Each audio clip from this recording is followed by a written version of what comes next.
দূর হয়। আবরার ফাহাদের হত্যাকারীদের কয়েকজন জেলে জসিমউদ্দিন রহমানের সাথে ছিলেন। তারা সবাই কোরআন কারীমের হাফেজ হয়ে গেছেন। তারা এখন ধার্মিক হওয়ার কারণে তাদের কৃত অপরাধের শাস্তি থেকে কি তারা ক্ষমা পেয়ে যাবে? শরিয়ার বিধান কি এক্ষেত্রে?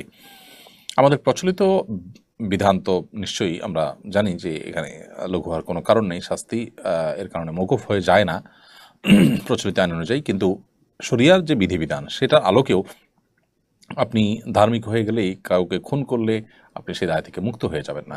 আপনি ধার্মিক হয়েছেন, আল্লাহর কাছে প্রিয়পাত্র হওয়ার পথে আপনি এগিয়ে গেলেন, নিজেকে সংশোধন করলেন, এটা প্রশংসনীয় কাজ আলহামদুলিল্লাহ, কারণ আপনি সব পাবেন।